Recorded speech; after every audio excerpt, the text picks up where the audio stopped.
one. We are live now. So Catherine, thank you for being with us. To the members of the public and my council colleagues, welcome to the scheduled public comment section of March 8th, 2021. I'm calling this public comment to order. On the screen is our Majority Leader, Councilman Clark, Councilman Mixtum, Councilwoman Wilder-Lease Bermudez, Councilman Nick LeBron, Councilman John Gale, Councilman Sanchez, and Councilwoman Shirley Surgeon. If you can bear with me for a moment here, I am pulling up our scheduled speakers. David, could you let us know who the first speaker is? And please, if you could give them speaking rights. While you do that, I am going to give out some house speaking rules here. Councilman John Gale will allow each speaker 3 minutes to speak. We have over 30 speakers tonight, so I am going to respectfully ask everyone to keep their comments to 3 minutes.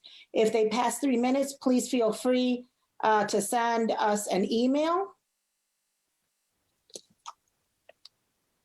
Thank you.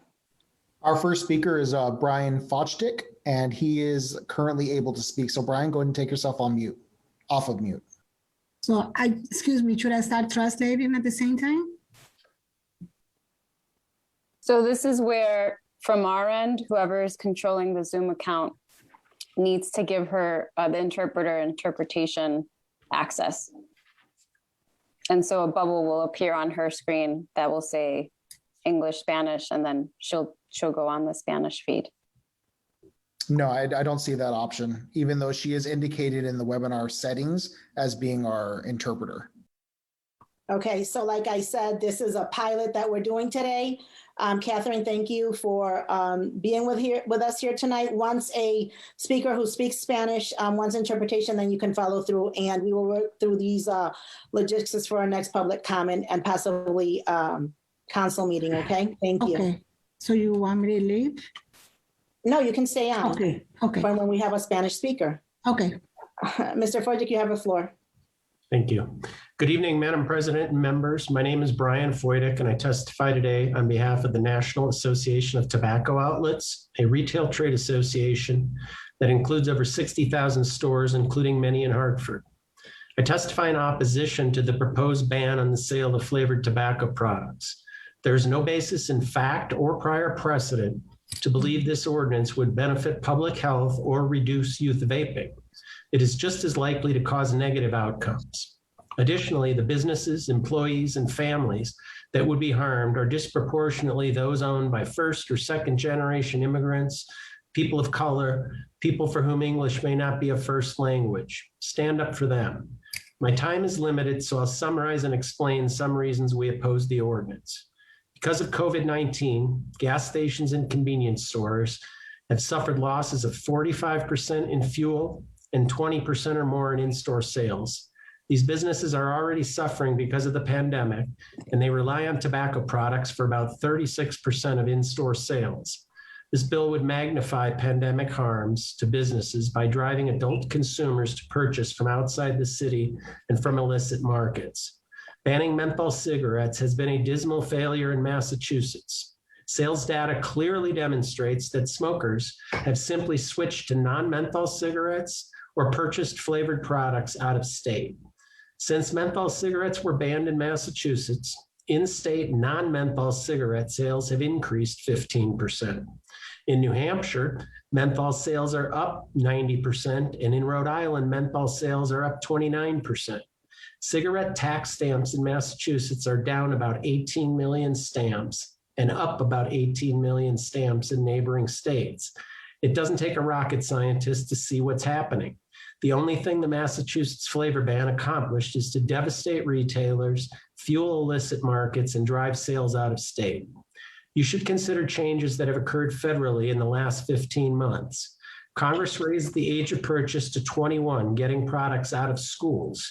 FDA banned flavored pod products and ordered flavored disposable products pulled from the market. On September 9th, 2020, manufacturers were required to submit a pre-market tobacco application for every product to even have a chance to remain on the market. FDA recently started identifying violators and taking action. And Congress recently prohibited the U.S. Postal Service from shipping products. And UPS and Federal Express have done the same. According to FDA and CDC research, youth vaping is currently declining. Some of these changes appear to already be working. For these reasons and more outlined in a letter you received from us, we encourage you to oppose this bill. Thank you. Thank you, Mr. Foyt. Next to speak is Sohail Chaudhry.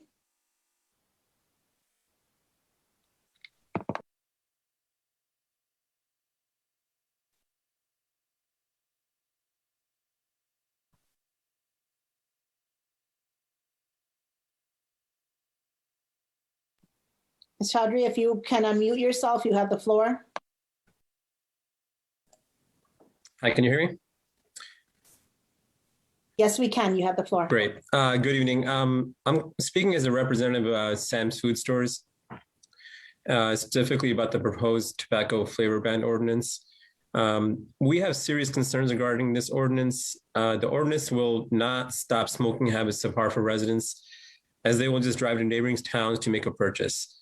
The outsourcing of consumer options will drive down property values in Hartford, since people who go to neighboring towns for their smoking needs will also be buying milk, bread, gasoline, and so on. This ordinance will force small businesses to move into neighboring towns. The city is not currently thriving, and this will be a blow to Hartford's reputation as anti-business within the state. Small businesses are the backbone of any city's economy.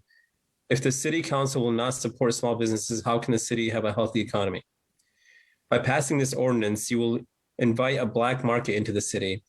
Criminals like trunk slammers will come from neighboring towns and create an illicit market. Presently, regulated and licensed retailers pay taxes and provide services to the community. Licensed retailers help keep these products out the hands of minors by thoroughly verifying IDs to ensure each product is not sold to minors. When a black market develops, it invites all other problems associated with an illicit market. This includes violent crime and unregulated sale of tobacco products to minors, which no one will be able to control. There will be increased pressure on the Hartford Police Department, and law enforcement will be adversely impacted. The coronavirus pandemic heavily impacted small business owners, especially convenience store and gas stations, and they will be dealt another economic blow in the event this ordinance is enacted. These businesses will likely reduce staffing and therefore increasing unemployment claims, as this ordinance is projected to decrease business revenue by an average of 40%. Business owners, employees, and the residents of the city of Hartford will be adversely impacted. We strongly reject this ordinance as job creators and responsible members of the community, and encourage its immediate retraction. Thanks for your consideration and your time.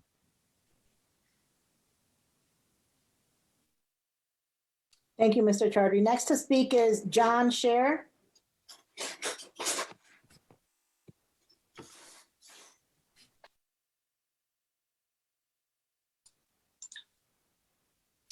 Hey there. Hello, how Good are you? evening, members of the City Council. I'm John Scher. I'm the Executive Director of the New England Convenience Store and Energy Marketers Association.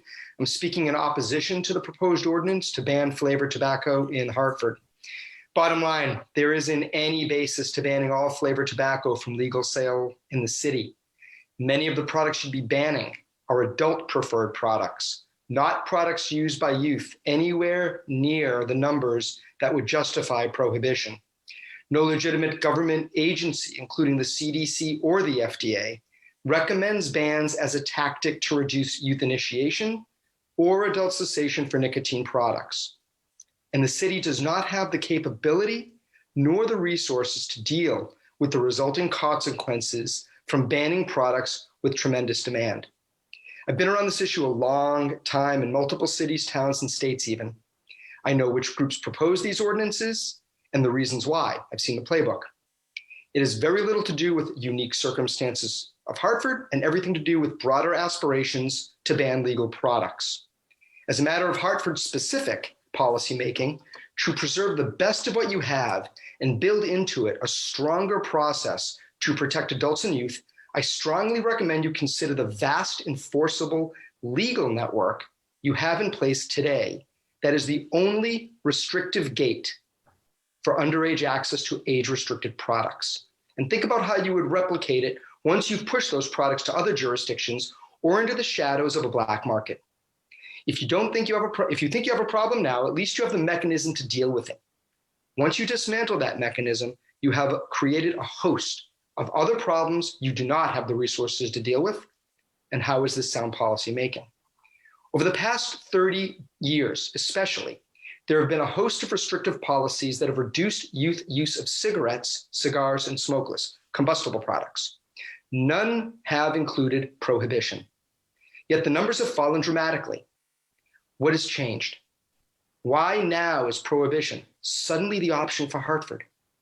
As I've said before, the CDC doesn't recommend it, the FDA doesn't recommend it. The only ones recommending it are anti-tobacco advocacy groups.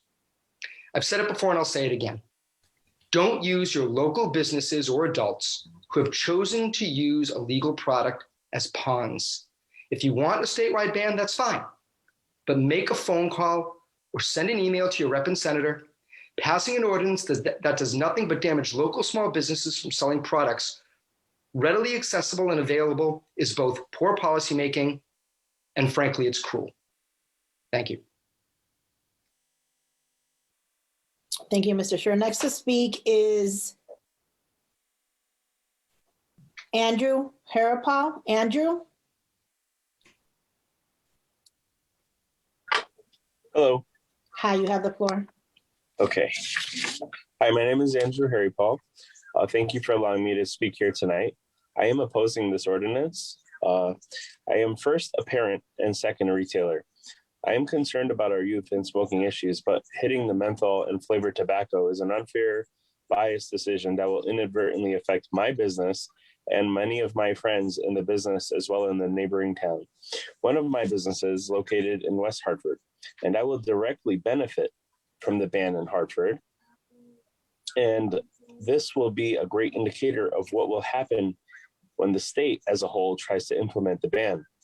People will travel to the next available place to purchase their goods, and the market basket for those stores where the ban is not implemented will rise up while other stores will quickly decline. And many of those stores happen to be friends in the industry. It is our duty to ensure that we are not selling to minors. And now with the 21 plus age restriction, there should be less access to minors under 21. It is illegal for somebody to buy and give to a minor as we know it. In our stores, we have an ID checker, a register that makes you enter the age of a customer. And we also have our employees take the ID courses such as tips prevention. Education both at home and in school should be pushed to maintain our youth to make the right decision. Our retail industry is very beat up and torn apart pre-COVID and now more so than before with COVID. Gas margins are down, of which today the state is having a hearing to implement a 17-cent per gallon tax towards TCI.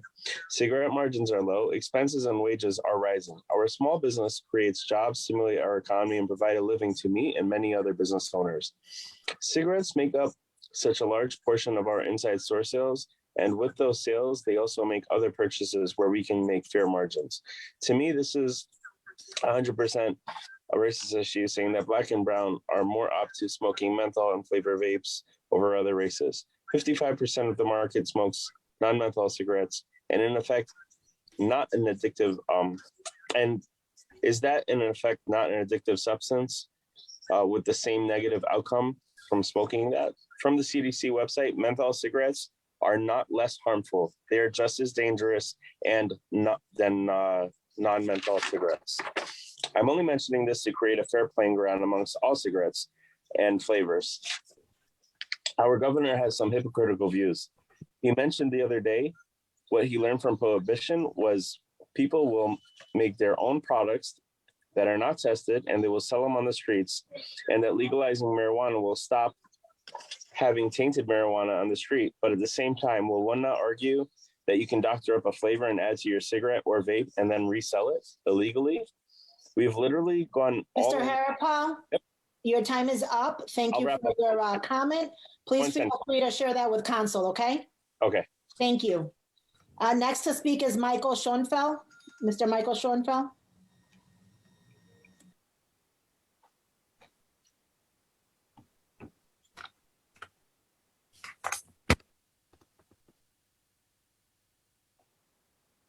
Hello, can you hear me? We can. The floor is yours. Okay, great. First of all, thank you very much for letting me speak today. My name is Michael Schoenfeld, and I'm one of the owners of Manchester Tobacco and Candy Company, a three-generation family business located in Manchester, Connecticut. I'm a local distributor for over 73 years in the Hartford area, and I oppose a flavor ban in the city of Hartford. Over the past few weeks, I closely listened to the arguments of proponents of the flavor ban. On the surface, some of the points sounded compelling, but the reality is overwhelmingly, majority of them are based on pure emotion and misinformation. It's noise that distracts us from the real question, the only question that matters. Will a ban protect youth and adults? The purpose of the proposal is to obstruct youth initiation and access to tobacco. But a ban, it will create more illicit and illegal black market sales and damage local businesses, many which are minority owned, by eliminating a very important product for them. I don't speak for the tobacco manufacturers, but I've heard on numerous occasions that big tobacco targets the black community and youth with advertising and low prices. Powerful statement, but it's about 30 years old.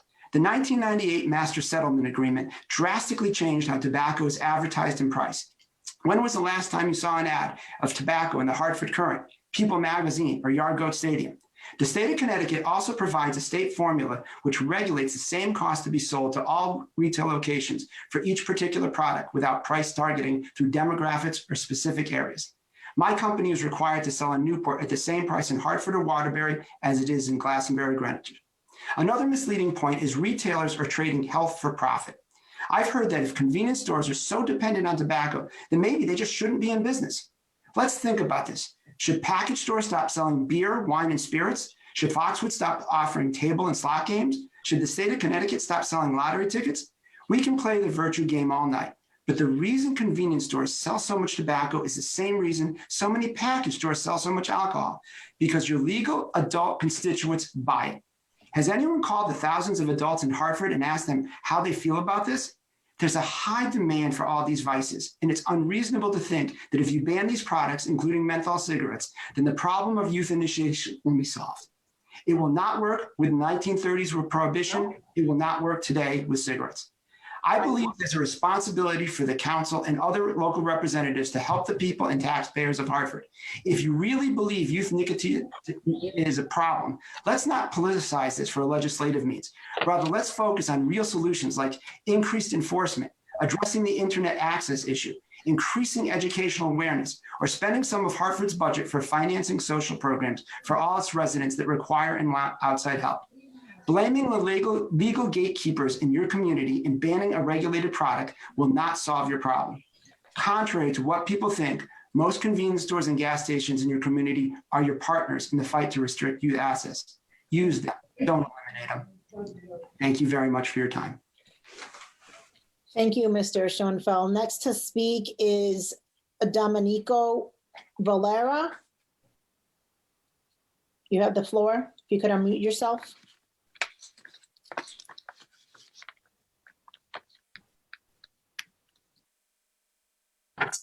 Good evening, council members.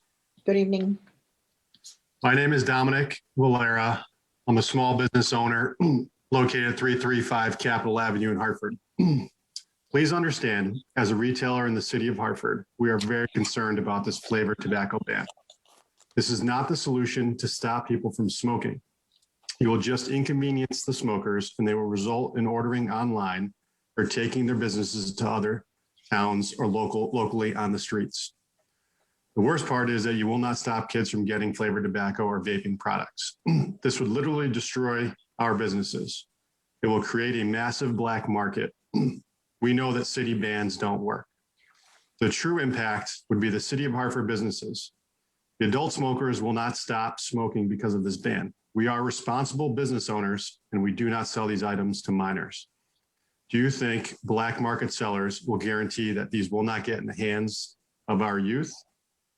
Keep it regulated, enforce the framework that we have in place. We will always ID. You'll be hurting good business owners and Hartford resident employees. The state will lose massive amounts of excise tax. 60% of my cigarette sales are menthol. Flavored tobacco is a very significant part of my total business. Do you honestly believe thousands of adult menthol smokers in Hartford want you to do this? Do you really believe your constituents want this banned? I am a small business owner already struggling during our current pandemic. We were on the front lines and we stayed open throughout this whole situation. Passing this ordinance will be the end of my operation. If I am to survive, it will be at the expense of jobs and deeper financial impact to my operation. As businesses with large expenses in the city, how do you expect us to pay our real estate taxes? I have spoken to many and they all disagree. Don't use my business as a way to get the state to follow. Please reconsider this option as a solution. Our employees and customers are depending on it. My family is depending on it. Thank you. Thank you, Mr. Valera. Next to speak is Melody Barr. Melody Barr, you have the floor.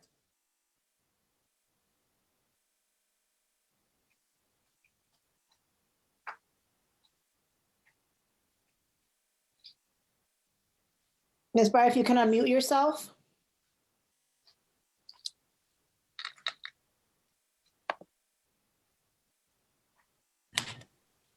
Can you hear me? Yes, we can. You have the floor.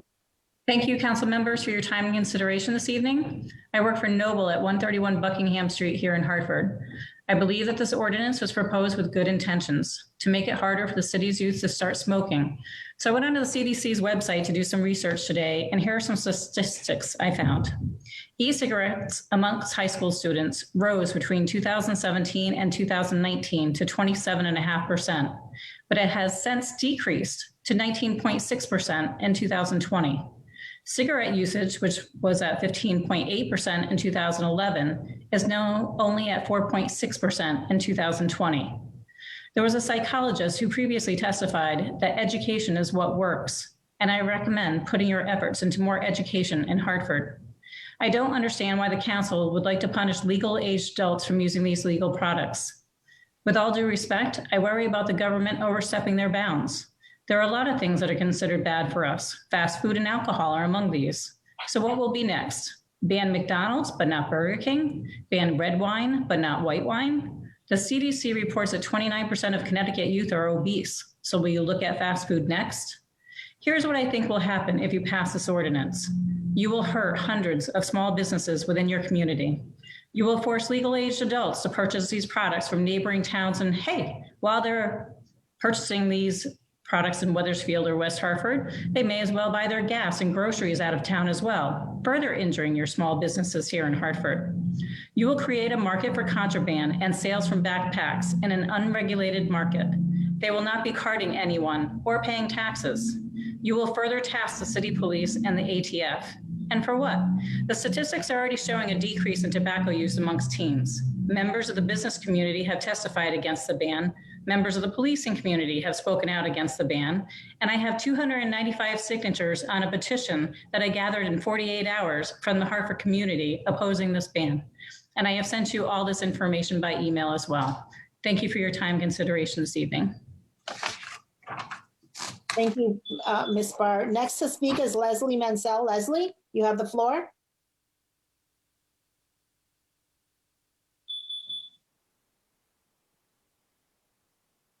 If you could unmute yourself. There we are. Hello, my name is Leslie Mansell, and I'm the chair of the Commission on Aging for the City of Hartford. And thank you to all the council members for letting me speak this evening.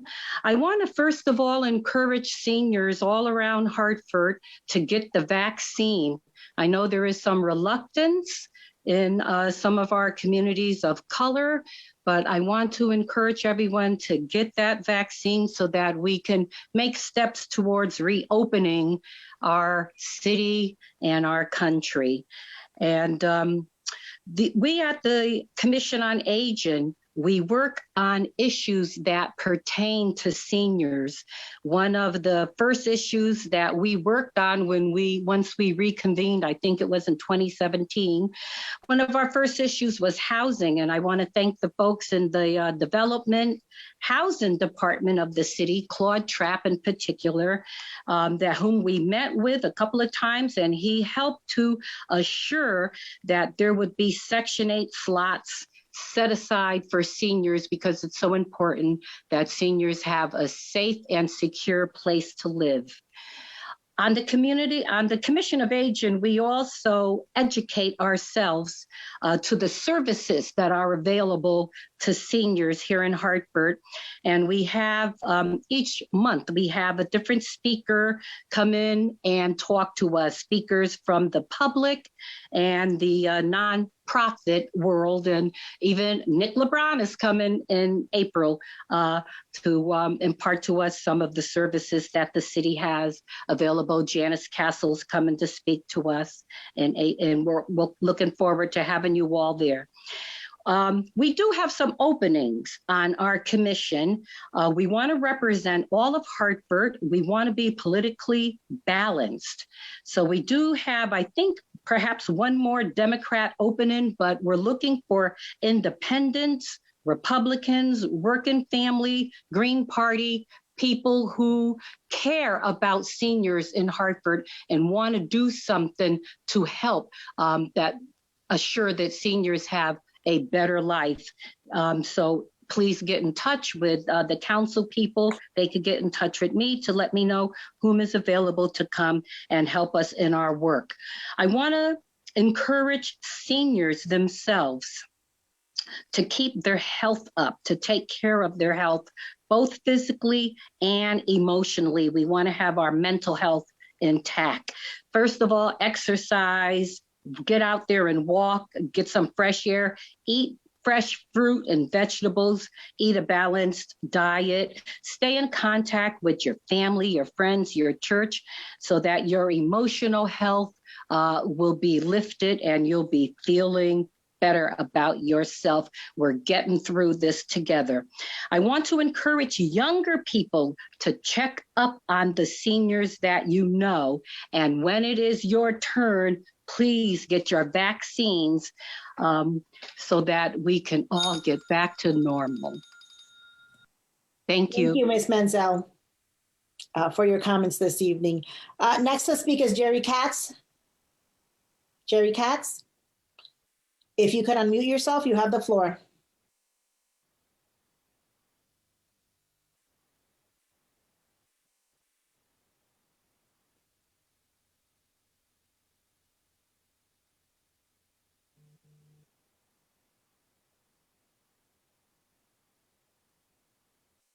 Geraldine Katz, if you could unmute yourself.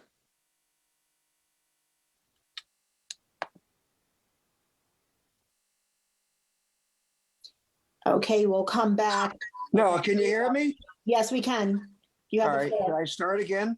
My Go name ahead. is Jerry Katz.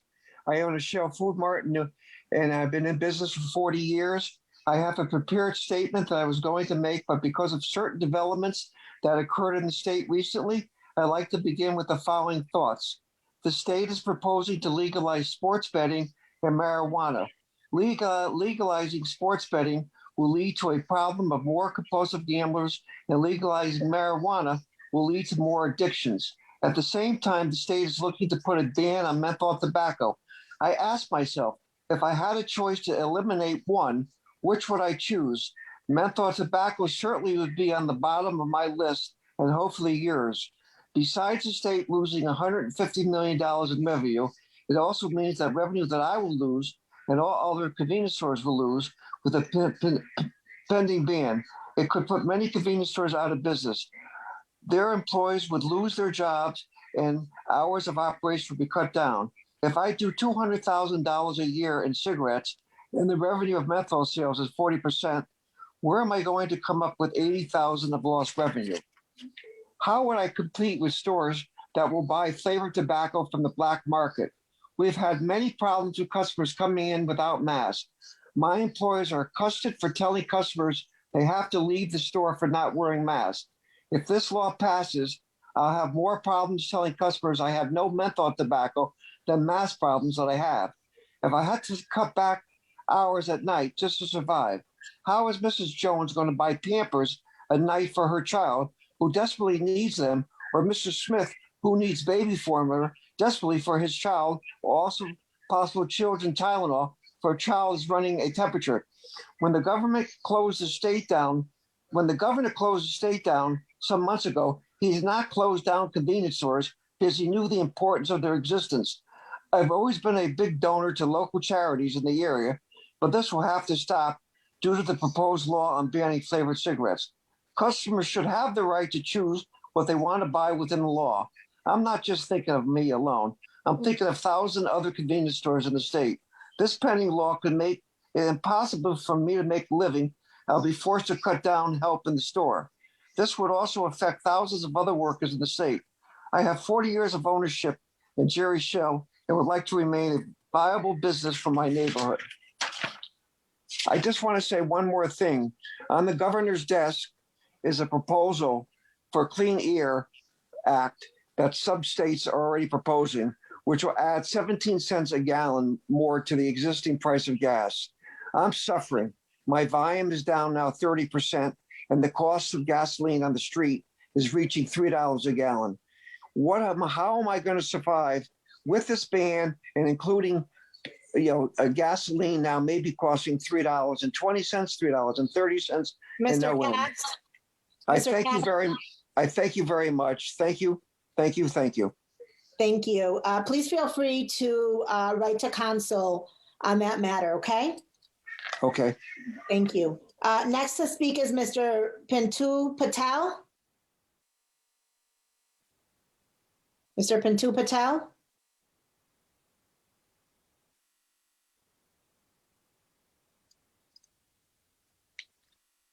Mr. Patel, are you with us? Okay, we can come back to you. Next to speak is Mr. Nurul Alam.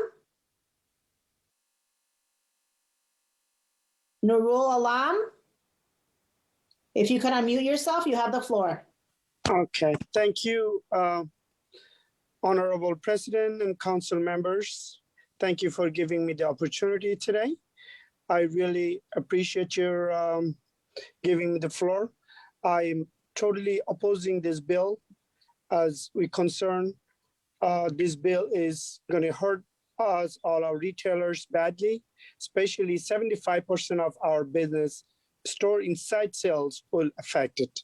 We already, and if that affects how we're going to pay our self, rent, employee, and other expenses.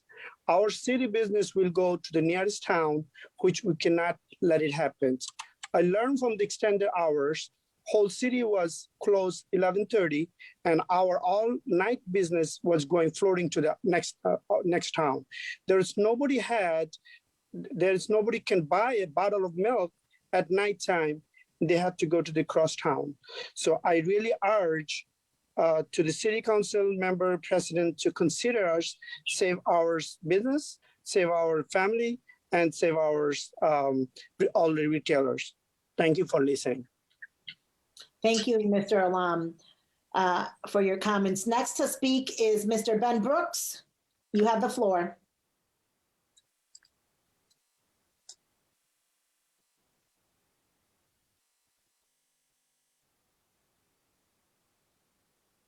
Mr. Brooks, I can see you on the screen. You are unmuted. Can you hear us?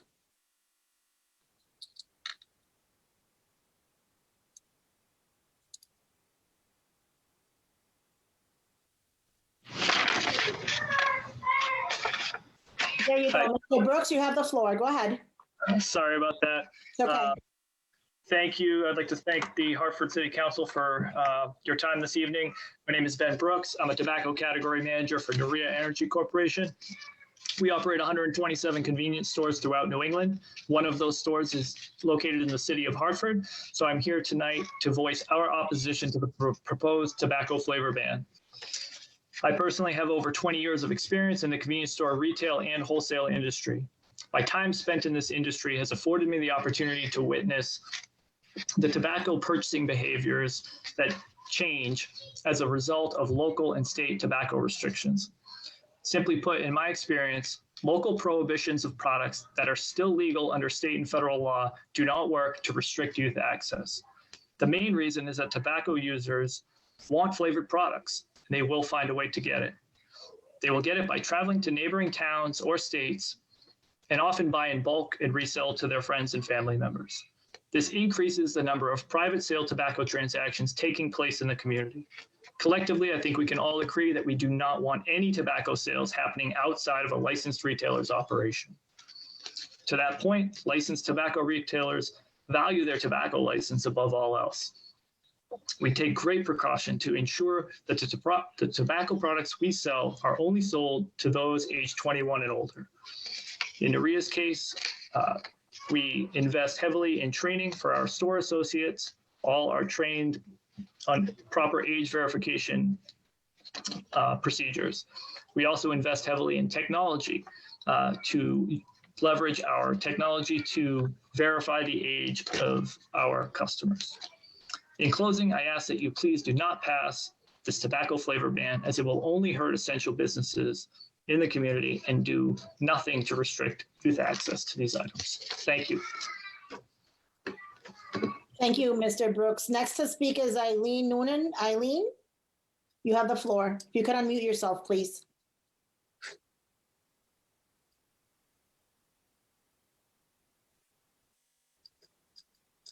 Okay, can you hear me now? We can. Okay, wonderful. Hello, my name is Eileen Noonan. I am a Hartford resident, and I'm calling because the Verizon Corporation, doing business in an apparently pro-business environment in Hartford, proposes to put a small cell antenna on a pole in a right-of-way only 65 inches from the property line of the home of our neighbor, Gladys Moreno Fuentes. Miss Moreno Fuentes suffers from a heart condition that she fears will be further exacerbated by a 5G facility emitting radiation 24 hours a day, 7 days a week, right next to her home. Lots of concern these last couple of months about the preservation of our democracy, but shockingly, for Miss Moreno Fuentes, there are very few avenues of relief available. However, under Connecticut General Statute, Section 16-235, the Hartford City Council has the authority to refuse to grant Verizon this permission.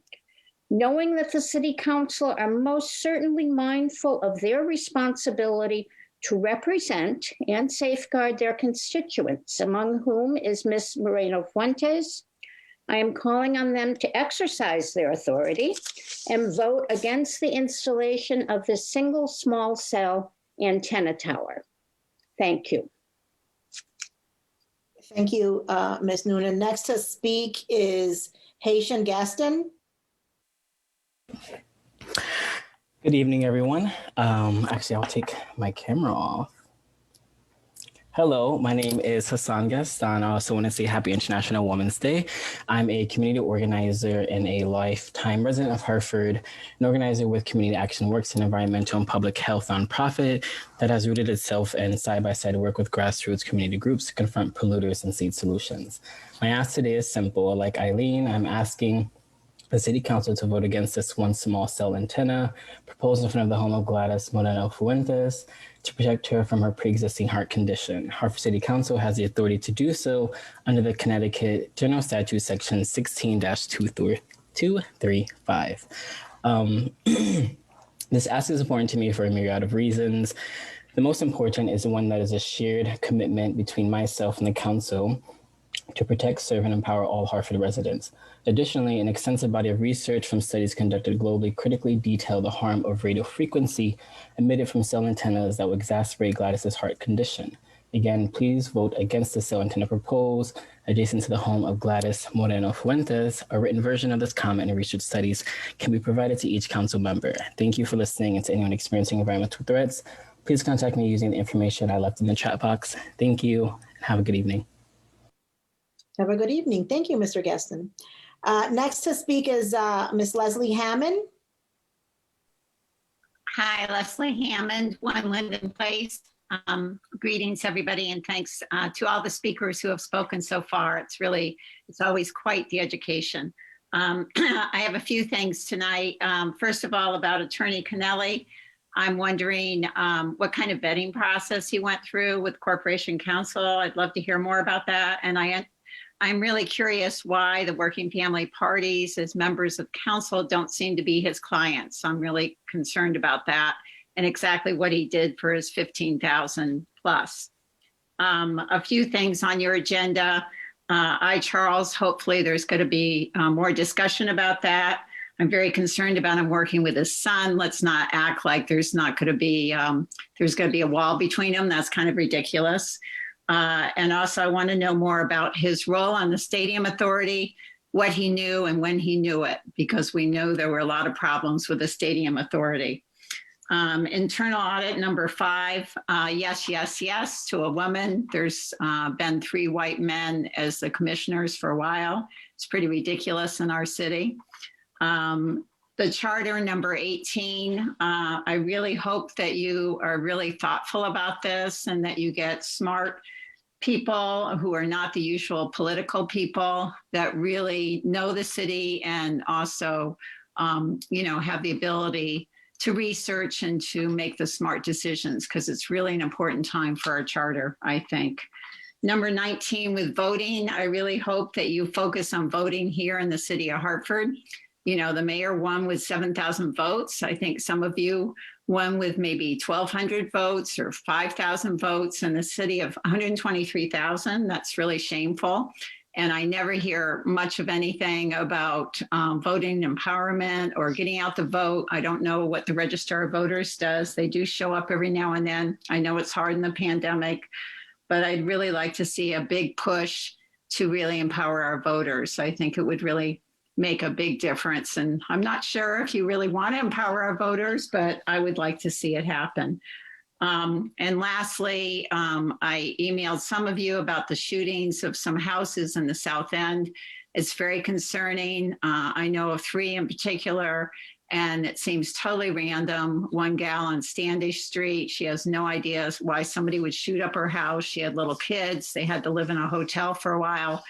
And then it happened on Rogers Street and a couple other streets. It's just like super, super concerning. I'm sure you can appreciate that, to have your house shot up for no reason at all. We've heard nothing from Chief Thody, nothing from the mayor, and now I see in the paper somebody got pulled out of their car and beat up on New Britain Avenue. This is really concerning.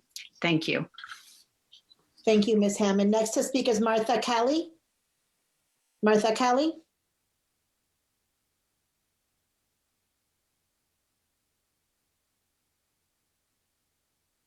Martha Kelly, if you can unmute yourself. Yeah, I got thrown out for a moment. Okay, we can hear you now. Thank you. Good evening. Thank you, council members, for giving us this opportunity. My name is Martha Kelly. I live at 74 Lenox Street, and I'm here to ask the council to use its authority to vote to deny the permit requested by Verizon for a cell tower at the home of Gladys Moreno Fuentes. Gladys has a reasonable concern to avoid worsening the heart condition she has. I'd like also to point out that Hartford is an environmental justice community where its residents experience pollution of air, pollution of water, pollution of soil, and as well as radio waves. And these things can attack us cumulatively. I hope that you are concerned to prioritize public health. Oh, and I did also want to mention that only homeowners get this notice of a cell tower being located near them. The vast majority of Hartford residents are not homeowners, they are renters. And we don't ever get any such information. Finally, I'd like to recommend that you consider fiber optics as a reasonable and cheaper alternative to cell towers. And finally, I'd like to add that I chime in with Leslie Hammond on what she has said about voting in the city of Hartford. I think our turnout is awful. So thank you very much and have a good evening. Thank you, Ms. Kelly, for your comments. Next to speak is Cristobal Javanukin. Am I saying that right? Cristobal Javanukum. Are you with us? We'll come back to you. Sandra Nunes. Ms. Sandra Nunes. If you could unmute yourself, you have the floor. Hi, good evening. Can you hear me? We can. Hi, my name is Sandra Nunez. I've been a business owner on Blue Hills in Hartford for over 12 years. I am not in support of the City of Hartford resolution to ban the flavored tobaccos. As a small business owner, banning flavored tobacco will hurt my business and my ability to provide for my family. We are already hurting because of this COVID. The City of Hartford ordinance will completely shut down our business. The city should be looking to help and start a small business, not shut down existing small businesses. We all pay taxes that increase revenue for the city. By passing this resolution, you will be taking money out of the city, affecting everyone. Hartford City Council needs to not pass this resolution because small businesses will be hurt.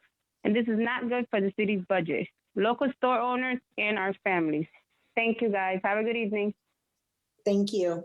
Next to speak is Shabazz Saghir. Mr. Shabazz Saghir, are you with us?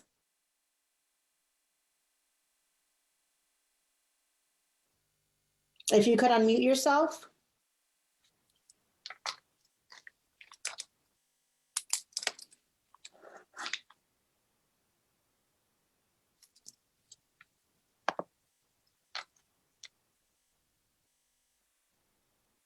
Mr. Shabazz, if you could unmute yourself. There you go. We could hear you now. Hello. Hi, we Yeah, could hear good you. Go evening. ahead. Yeah, my name is Shabazz Saghir, and I actually own a gas station on 182 Washington Street, Hartford, Connecticut. And I'm against this ban for the business. This gonna just hurt all the convenience store in Hartford, Connecticut, and also the Connecticut if they're going for that ban to the state level. All this gonna happen, the people gonna just travel from this state to another state, buy the same tobacco flavor, come back, smoke it here. It's gonna increase the smuggling, and you just gonna give another big opportunity for a drug dealer to make more money than we are paying taxes to the city and state level and trying to just make a living off it. So all of this because COVID is already shutting us down. A lot of people are not making the money the way they used to make. A lot of restaurants are shut down. So this is another next level for us to go out of the business. So this is all I have to say. Thank you, and I appreciate for your time. Thank you for your comment. Have a good evening. Next to speak is Mr. Oscar Cadiz. Oscar Cadiz.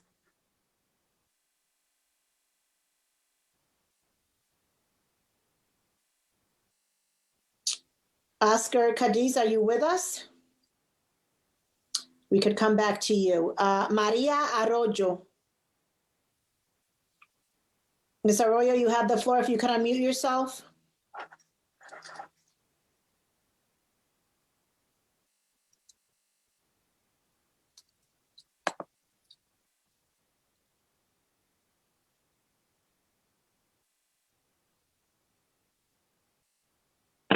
Hello. Hi, we could hear you now. Go ahead. Hola, yo necesito intérprete. ¿Tienen intérprete? Tenemos un intérprete. Catherine. I'm here. Hola. Yes. Sí. Hola, buenas noches, miembro de Concilio. Mi nombre es María Arroyo. My name is María Arroyo. Y como ven, muchos de nosotros, los pequeños comerciantes, estamos sobreviviendo y estamos pagando muy caro We con are a esto de small la business pandemia. and we are surviving and paying a lot of money due to the pandemic. y ahora encima de esta resolución que va a terminar con nuestros negocios.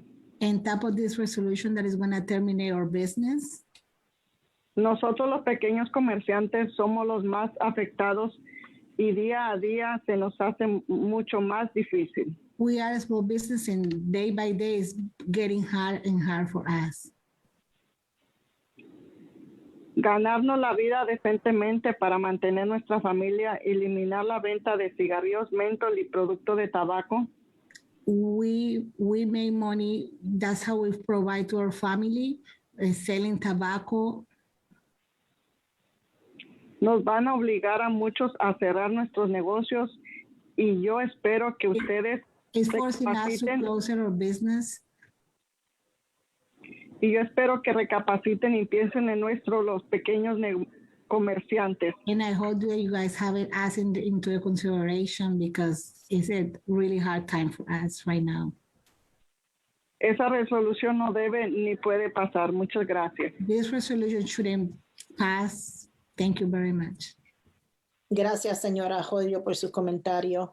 Next to speak is Cristobal Jabinukum. Cristobal, are you with us now?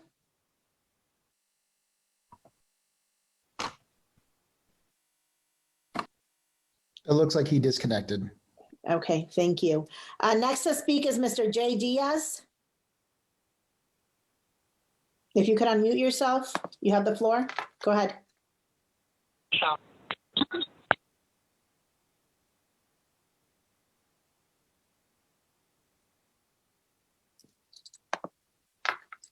Mr. Diaz, if you could unmute yourself. Hello. Hi, we could hear you now. Okay, great. Okay, first I wanted to thank all the council members, and I think we've been around this. I think this is like our third meeting with this. We have heard from so many concerned residents as well as business owners. You know, we've seen a ton of them. We've been speaking against this ordinance. There's the ban of menthol cigarettes and the flavored tobacco. I took the beginning of the week and I heard various comments that members on the council committee were saying, and it was very interesting. The acknowledgement that Councilwoman Rossetti and Councilman Gale said that it did not make sense to penalize Hartford business or Hartford residents. That the ordinance as proposed, this ordinance as it is proposed, it's doing both of these things. Councilwoman Rossetti made a very interesting point when she pointed out how senseless it would be to prevent Hartford business from selling menthol cigarettes in the South End when residents could just go right over to the Weatherfield line and just purchase them. That would overall, this would unnecessary, it's going to impact businesses all over Hartford, whose revenues have already been negatively affected by the COVID. And I found it curious that Councilman Gale admitted that the proposed ordinance had given the impression that residents could be stopped after coming out of a bodega or on the street for smoking the wrong cigarette and fined. I know that the city of Hartford doesn't need to foolishly increase the potential for negative interaction with its police department with this ordinance. I agree with what Councilman LeBron said, that he stated that it was better to wait for the state legislators to act in order to determine how the municipalities should jointly handle any kind of future smoking restrictions. I personally, I've talked to residents and business, and the feedback that I have got is that they felt insulted that only Bridgeport and Hartford were chosen for this ordinance in Connecticut. And it actually made it clear that the national lobbying groups pushing this effort were specifically targeting the Black and brown community in Connecticut, because both of these cities have the largest concentration, and they prefer menthol cigarettes. And it was curious that when I looked up, I saw that the CDC came out with even more precise showing that menthol cigarettes were favored by women, by the LGBT groups, Mr. and Diaz? the community. Mr. Yes. Diaz, unfortunately, your time is up. Please feel free to write to council with any other comments that you might have. Thank you. Next to speak is Juan Bristol. Juan Bristol, if you could unmute yourself.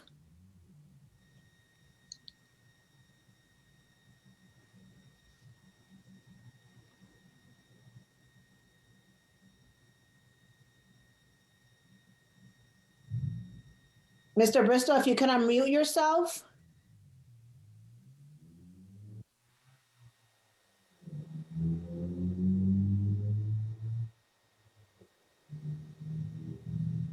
Okay, we'll have to come back to Mr. Juan Bristol. Next to speak is Harsh Patel. Mr. Harsh Patel, you have the floor. Hi, good evening, council members. Can you hear me? Yes, we can. All right, thank you for your time. My name is Harsh Patella, and I'm speaking for Sam's Foods and the overall convenience store community to speak against the flavored tobacco ban. We as convenience store owners are very much against underage smoking and advocate a healthier community. An overall ban on flavored tobacco products isn't a surgical approach to stop underage smoking and create a healthier community, but a nuclear option that will hurt small business owners and continue underage smoking and harm our community in the long run. Convenience store owners are responsible gatekeepers who follow the rules and regulations to ensure that we card all legal smokers and not sell to anyone under the age of 21. Flavored tobacco is a legal product that can be purchased by adult smokers, and us as convenience store owners value our licenses and are abiding by the rules and regulations.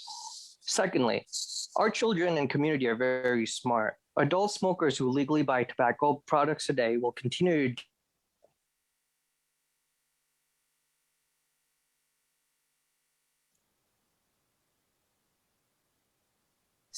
from other sources other than convenience stores. There is always places, and us as adult smokers should have the ability to buy it legally.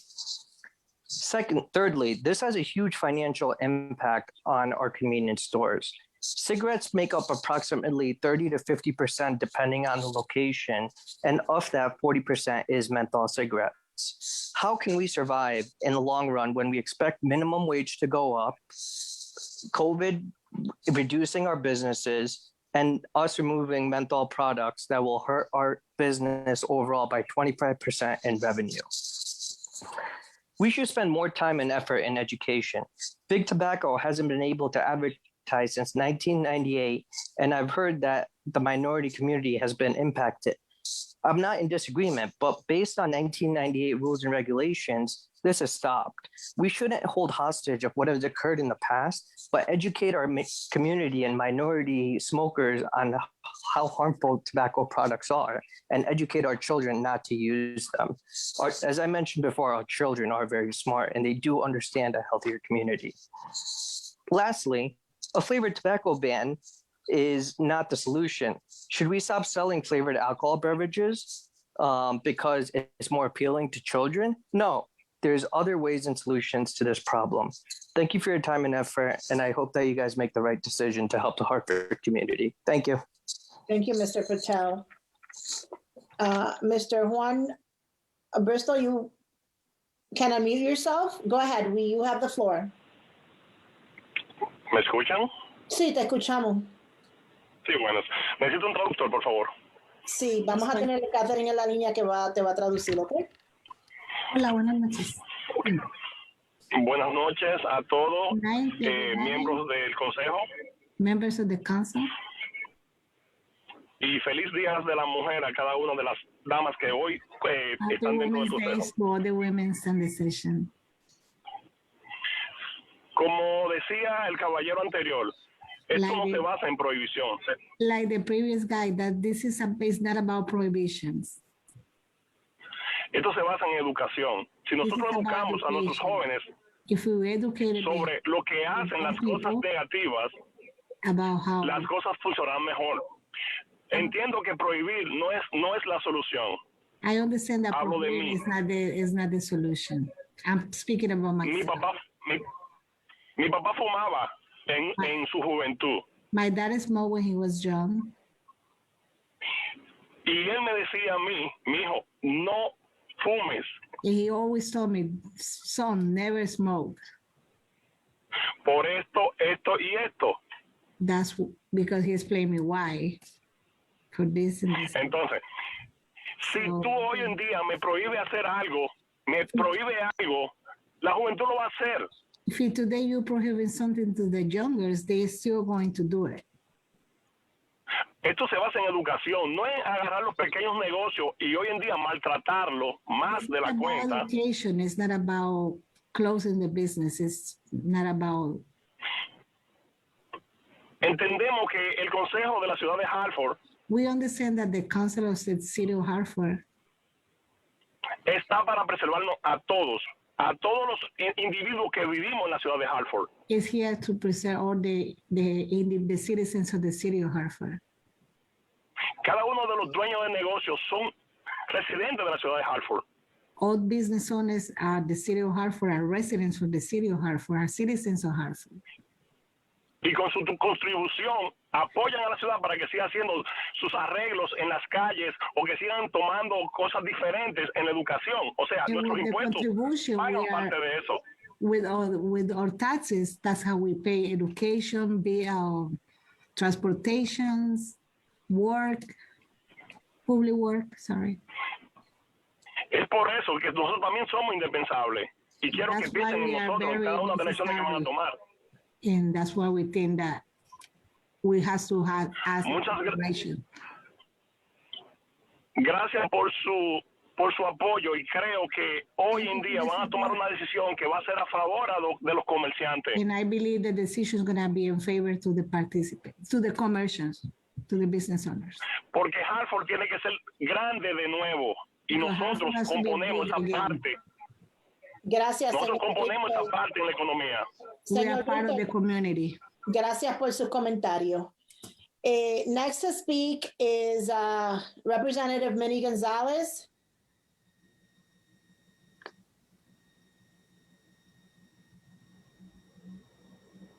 If you could unmute yourself, Representative Gonzalez, you have the floor.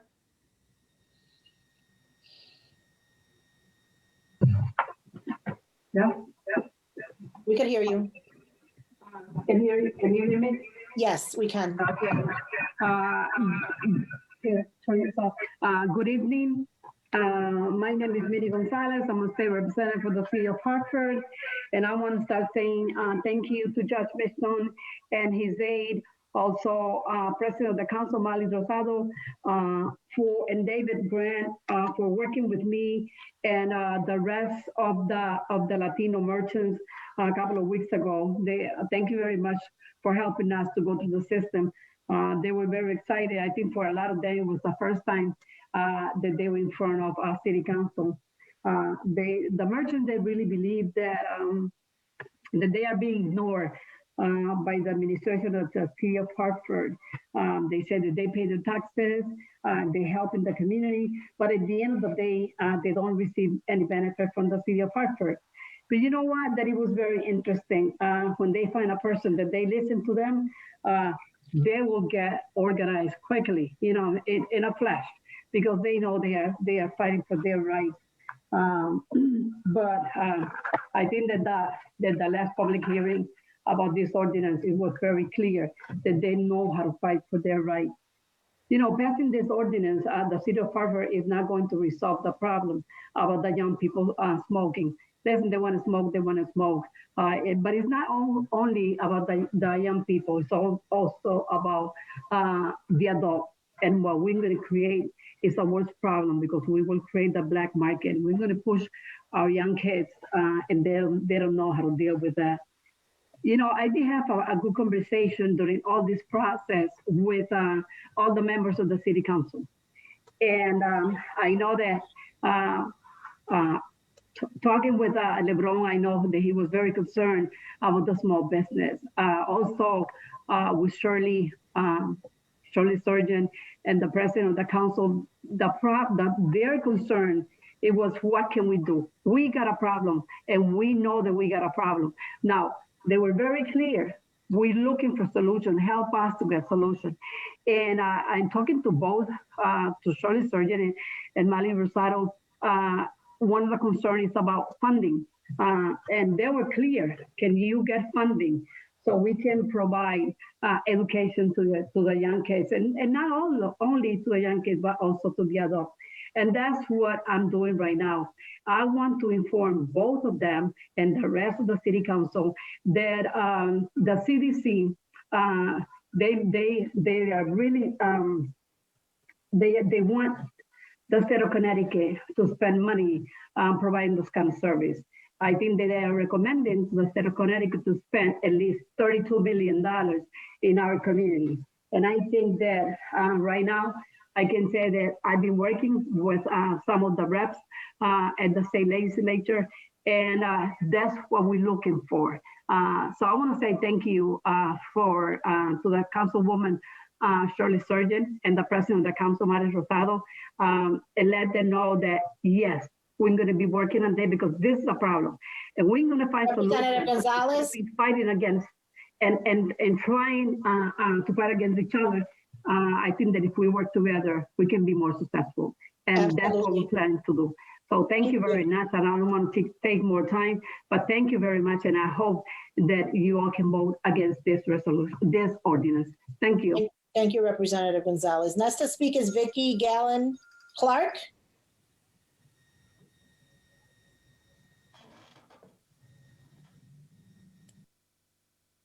Is Ms. Gallen Clark on the line? Hi, how are you? Could you please unmute yourself? You have the floor.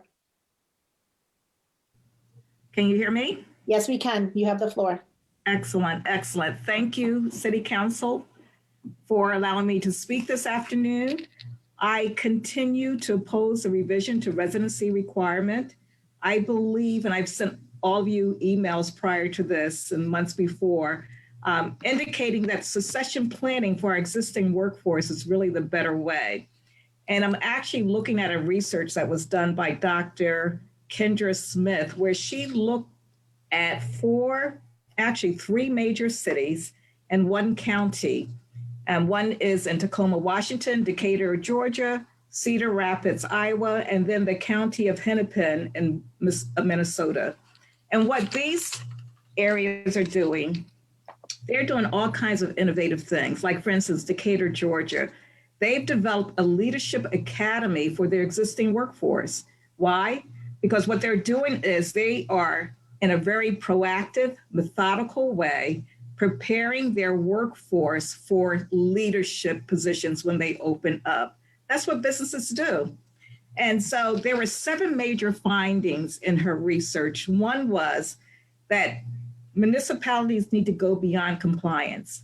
They need to start with the leadership. So that's why I'm coming to you, the leadership of the city of Hartford, to look at preparing your workforce for leadership. There were also 6 major recommendations. One was organization champions must be in place to drive this process. You're the champions for the residents of the city of Hartford. The 5th recommendation was increasing diversity at the top must be linked to succession planning. That's what I've been advocating, succession planning, starting at the city level where everyone has a career development plan and a training plan. I think that you and we all have the opportunity to put in place a successful system that would include career training, that would include development opportunities, where we not only recruit and hire, but we also prepare our residents for leadership positions. I would be more than happy if you would like to send you this research that has been done showing other cities, and also to send you a document that's called Why Workforce Development Matters for Mayors. If you would like to study this, please, I ask you to do that before making your final decision regarding revising the residency requirement. Thank you so much. Thank you, Ms. Gallen. Next to speak is Gladys Moreno. Ms. Gladys Moreno, if you could unmute yourself.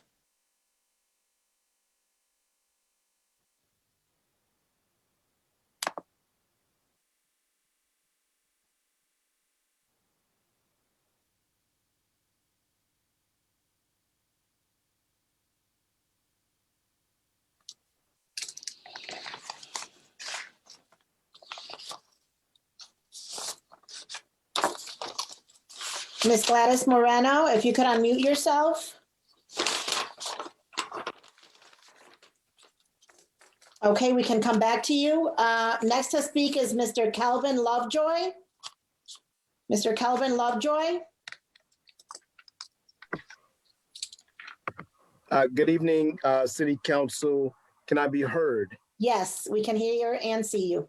Wonderful, wonderful. I would first again like to thank you for the opportunity to speak this evening. I will actually be speaking on the issue of city residency, but I feel that I would surely be doing a disservice to my community if I did not speak about the issue of the flavored tobacco products. Let me start by saying that almost 1 year ago, the Hartford Courant released an article that stated city residence requirements for department heads should stay in place. This article went on to say that the City of Hartford Council should reject Mayor Bronin's resolution that would change the city's rule that department heads live in the city of Hartford. It goes on to say that Hartford is a vibrant city with over 125,000 people, many safe neighborhoods, and great schools. What message would it send to the region that the people who run the city tax collection, garbage collection, and human resources departments don't live in the city? When department heads live in the city, there is an incentive to ensure that their departments run effectively and efficiently.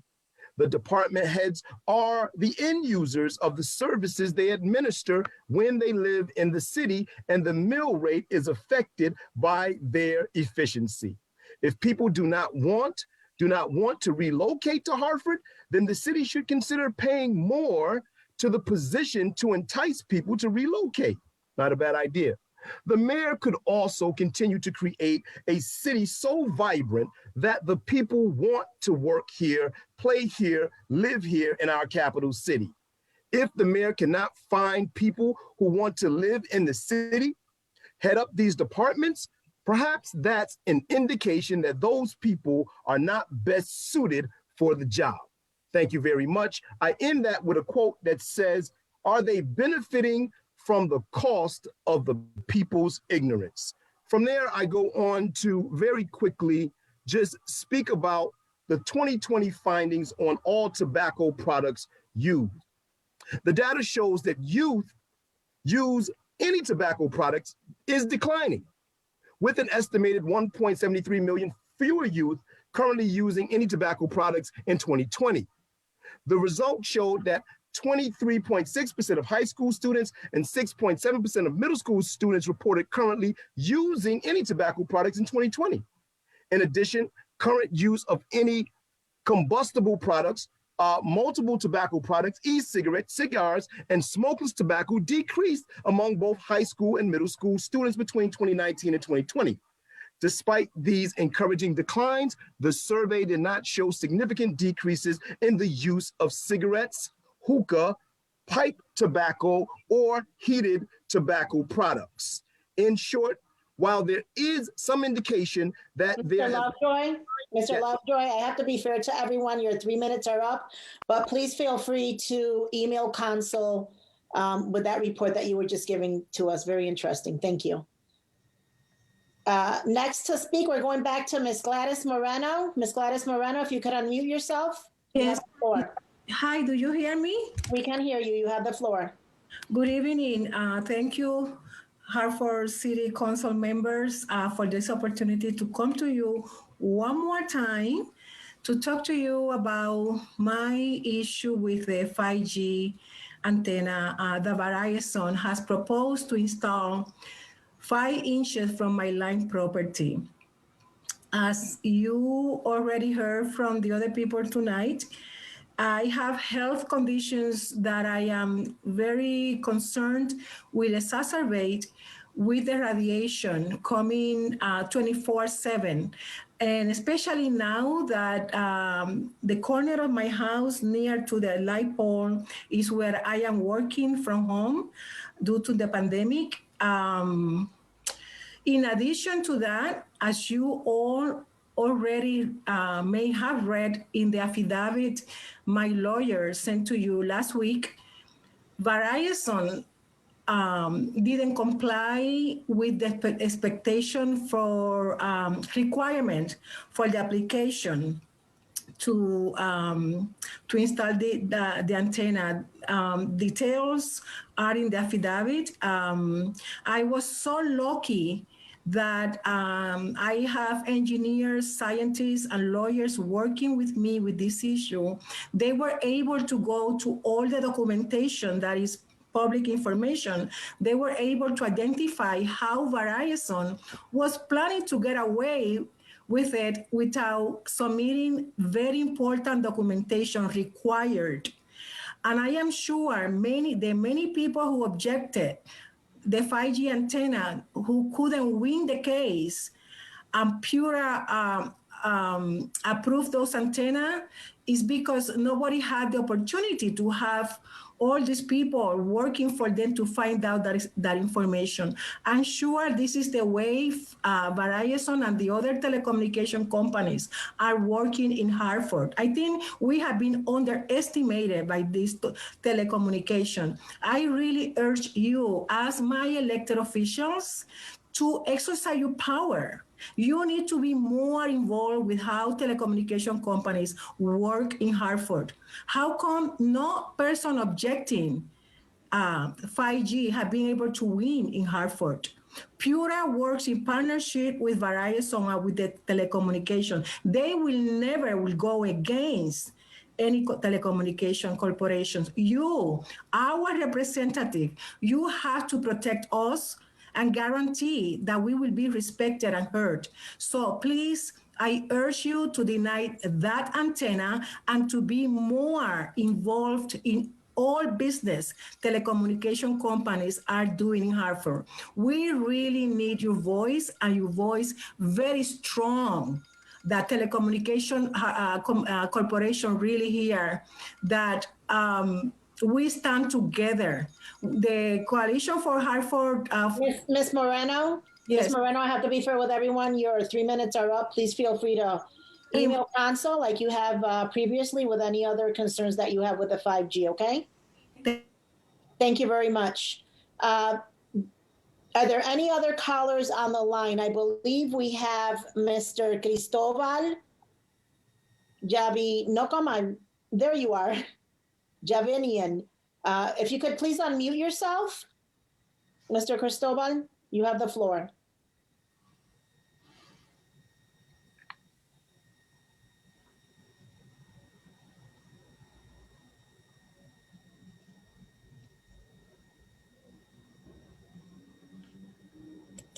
Mr. Cristobal?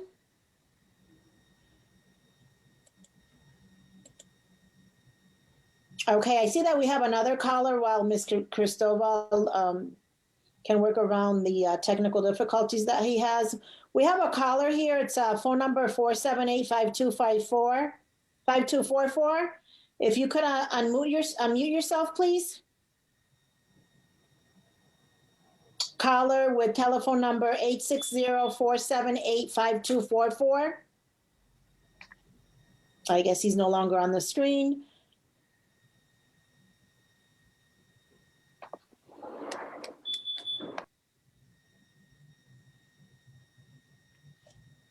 Is there anyone else that has not spoken that is here with us this evening? Yes, hello? Hi, you have the floor. You have the floor. Go ahead. Yes, this is Mr. Cristobal. How are you? Good. How are you? You have the floor. Excellent. Thank you. I want to thank you for giving me the opportunity to speak today. I wanted to speak on the ban. The banning of the sale of menthol cigarettes, vaping, tobacco products in the city without equal participation from surrounding towns, it's not going to have any effect whatsoever on the number of people who use this product, to be honest with you. And the only thing that's going to happen is it's going to hurt the small businesses. small businesses around the city of Hartford that rely on these for income. And not only the small businesses, but the residents that surround these small businesses, that use these small businesses when those small businesses go under. Obviously, this is not a good idea. In addition to the fact that these businesses are going to go under, small black markets are going to pop up and people are going to be selling these products no matter what. At least we should regulate it like we're doing right now, having the age limit, 21 and older, 18 and older. This makes sense, but outlawing it is not going to do anything but crush small businesses. I urge you to oppose this message, and please think about our community, think about the city of Hartford, think about how we can help the businesses grow instead of hurting them. Thank you. Thank you very much. Do we have anyone else on the line that has not spoken? Are there any other callers going once, going twice? Anyone else on the line? Thank you, everyone. This concludes our public segment for this evening. We will take a brief 5-minute break. Please join us for our next scheduled council meeting, which will take place around 7:30. That was scheduled for 7 p.m. Thank you, everyone. I'll see you guys soon.